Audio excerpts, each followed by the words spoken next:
Hello दोस्तों, UP police constable 2026 का exam paper देने वाले हैं। तो सामान्य हिंदी के ये क्वेश्चन आपके लिए बहुत बहुत इंपॉर्टेंट होने वाले हैं। तो कोई भी क्वेश्चन मिस मत करना, पर क्वेश्चन को ये मानकर याद करना, समझना जैसे यही क्वेश्चन आपके एग्ज़ाम पेपर में आएंगे। चलिए देख लेते हैं वो कौन कौन से क्वेश्चन हैं जो इस साल आपके एग्ज़ाम पेपर में फंसने वाले हैं। सारे क्वेश्चन वेरी वेरी इंपॉर्टेंट है। ओके सर, ओके, चलिए देख लेते हैं। भाई पहला क्वेश्चन जरा ध्यान से देखना, पहला क्वेश्चन जरा ध्यान से देखना, पढ़ना। तो क्वेश्चन फर्स्ट मैंने लिया है, निम्नलिखित में से किस शब्द में प्रत्यय का प्रयोग हुआ है।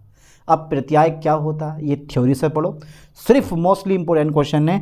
निम्नलिखित में से किस शब्द में प्रत्यय का प्रयोग हुआ है। चार ऑप्शन है, चारों अच्छे लगते हैं बट एक ऑप्शन चुनना होता है। तो राइट ऑप्शन ए पे आप टिक लगाओ, मोसेरा। मोसेरा क्या है सर? Right option.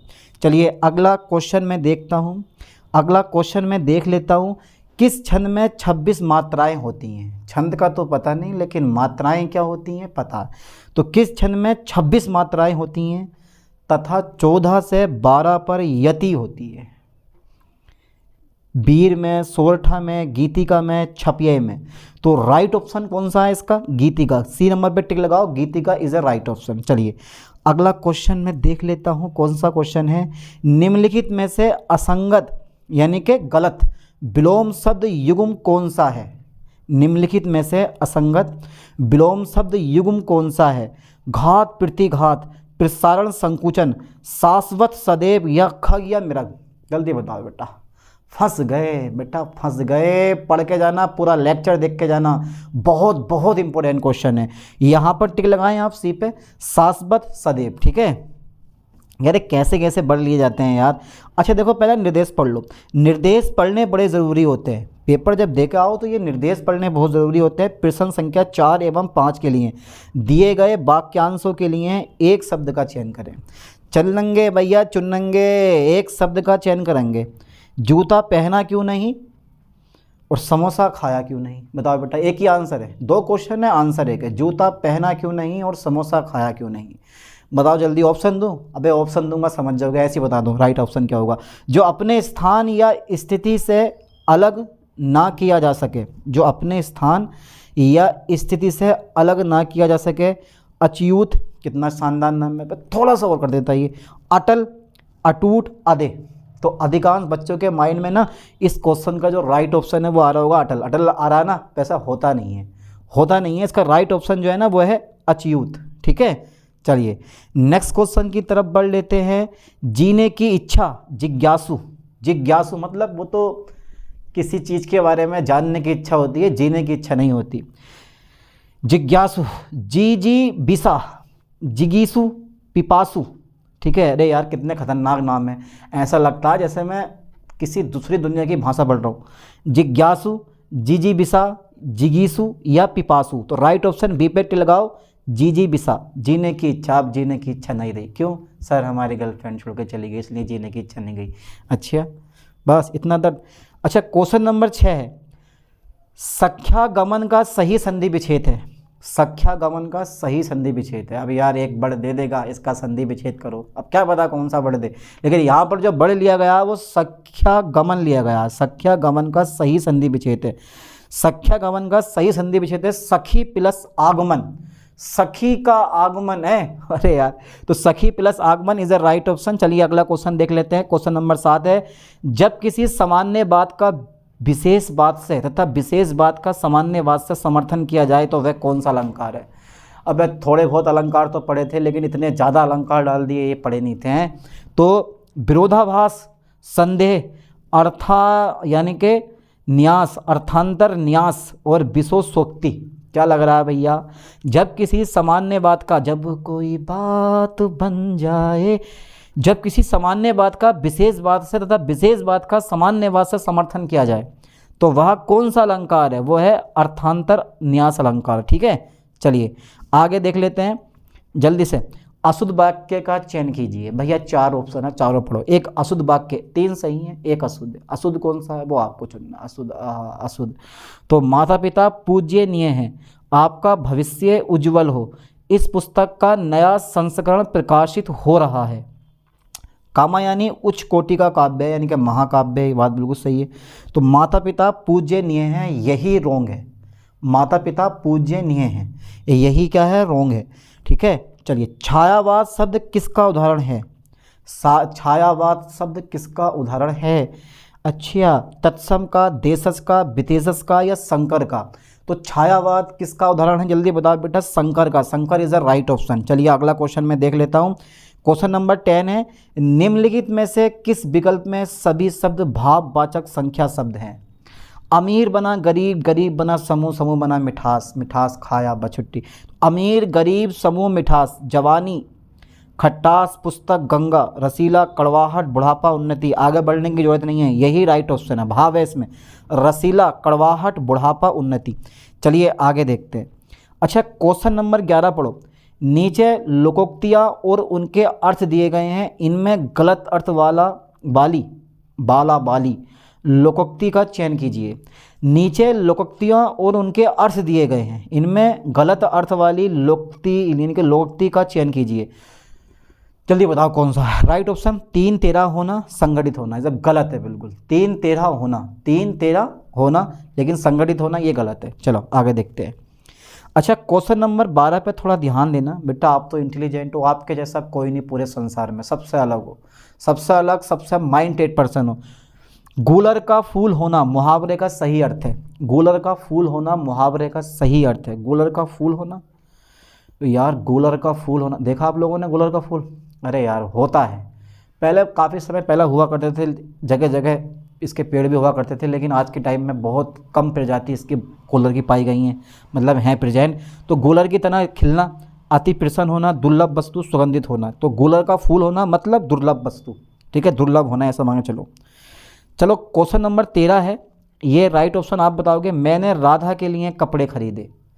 मैंने राधा के लिए कपड़े खरीदे, इस वाक्य में कारक का प्रकार बताइए। राधा के लिए कपड़े खरीदे, मैंने सरिता के लिए कपड़े खरीदे, मैंने बबीता के लिए कपड़े खरीदे। अरे मैंने पता नहीं किस किस के लिए कपड़े खरीदे, ये आपको पता होगा। मैंने राधा के लिए कपड़े खरीदे, इस वाक्य में कारक का प्रकार बताइए। आपादान, करण, संप्रदान, कर्ता। इसमें कारक कौन सा है, कारक बताना है आपको। यार बड़ा दिमाग खराब कर दिया 13वें क्वेश्चन ने तो संप्रदान कारक, ठीक है सर, राइट ऑप्शन। चलिए अगला देखते हैं। क्वेश्चन नंबर 14 है, किस भाव की परिपक्व अवस्था को रस कहा जाता है? तो स्थायी भाव की परिपक्व अवस्था को रस कहा जाता है, ये डाल दो। स्थायी भाव की परिपक्व अवस्था को रस कहा जाता है। मीठा रस, खट्टा रस। चलो आगे देखते हैं। क्वेश्चन नंबर 15 है। क्वेश्चन नंबर 15 है, तिरंगा में कौन सा समाज है? तिरंगा में कौन सा समाज होता है? ये बहुत सिंपल क्वेश्चन लिए हैं। अगर आपने हिंदी यानी कि थ्योरी पढ़ रखी है ना, तो ये क्वेश्चन आपके लिए बिल्कुल छोटे हैं, बिल्कुल छोटे। तो तिरंगा में कौन सा समाज है? दिगु समाज। बी नंबर पे टिक लगाएं, तिरंगा में दिगु समाज होता है, हमेशा याद करना, ठीक है। चलिए अगला क्वेश्चन देख लेते हैं। 16वां क्वेश्चन है, अभ्यंतर का सही अर्थ है। अंदर बाहर होना, अरे ना यार, अंदर बाहर होना नहीं होता। अभ्यंतर का सही अर्थ है किसी वस्तु का आभा, किसी वस्तु का बाहरी भाग, किसी वस्तु से भिन्न, किसी वस्तु का भीतरी भाग। तो राइट ऑप्शन डी पे टिक लगाएं, किसी वस्तु का भीतरी भाग, ठीक है। चलो अगला क्वेश्चन देख लेते हैं हम। क्वेश्चन नंबर 17 है हमारा, किस क्षेत्र की बोली को काशिका कहा गया है? काशिका, वाराणसी क्षेत्र की बोली को काशिका कहा जाता है। तो सी पे आप टिक लगा दें, वाराणसी, ठीक है, ओके सर। अच्छा, क्वेश्चन नंबर 18 देख लो। समूहार्थक शब्द को चिन्हित कीजिए।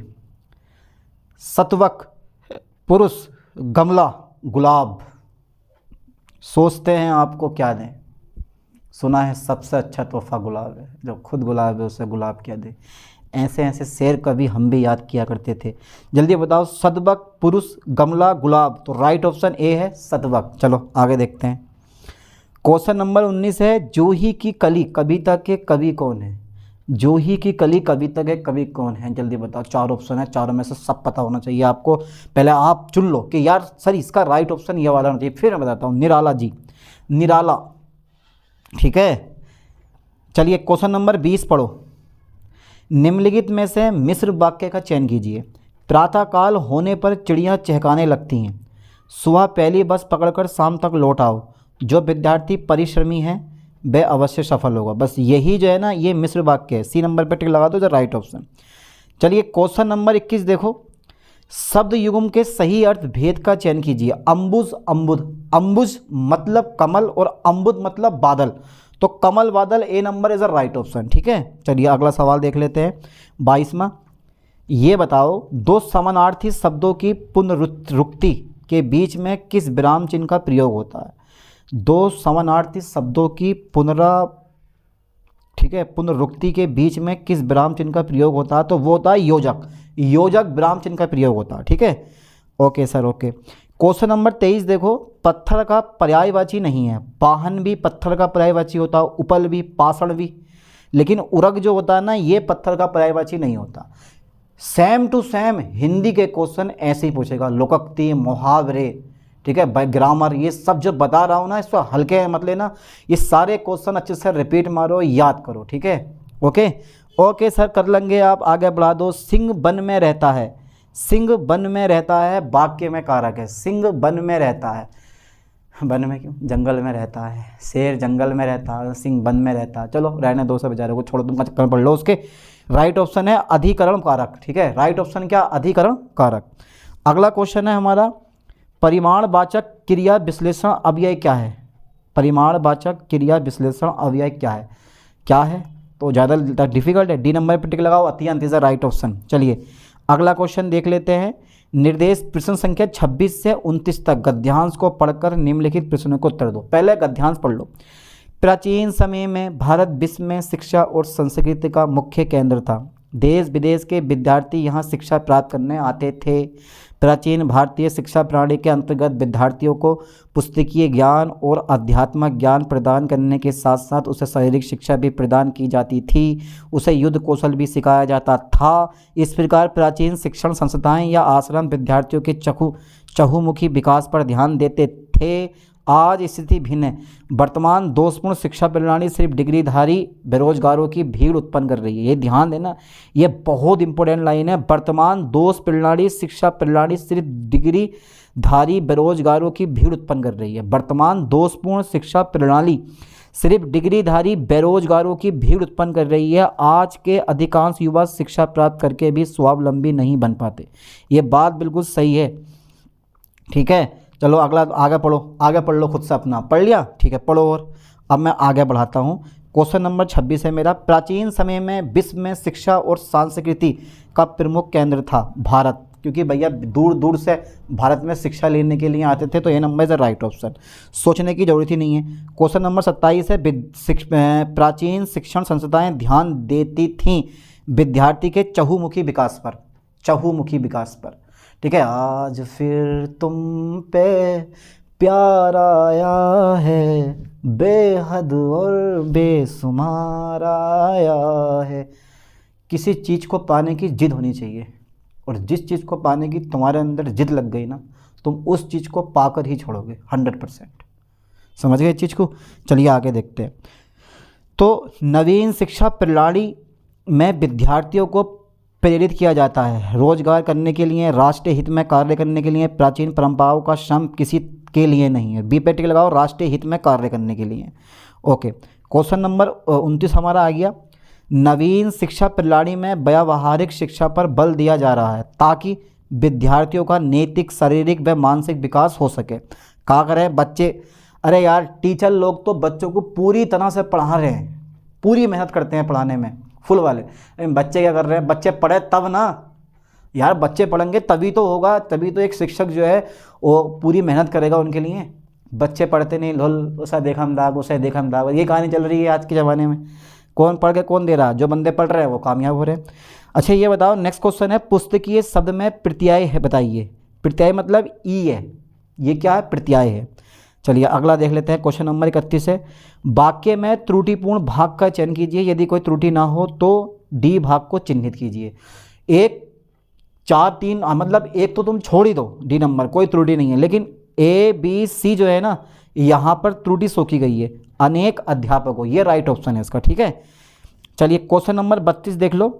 निम्नलिखित में से कौन सी पुस्तक प्रेमचंद्र द्वारा लिखित नहीं है। कायाकल्प, कर्मभूमि, रंगभूमि, ध्रुव स्वामिनी, बताओ जल्दी। हाँ यही ऑप्शन राइट है, डी पे टिक लगा दो, ध्रुव स्वामिनी। ये प्रेमचंद्र द्वारा यानी कि लिखित कोई भी पुस्तक नहीं है, ये ध्यान देना इस चीज़ को। चलिए अगला क्वेश्चन देख लेते हैं। क्वेश्चन नंबर 33 है, निम्नलिखित में से कौन अष्टछाप का कवि है?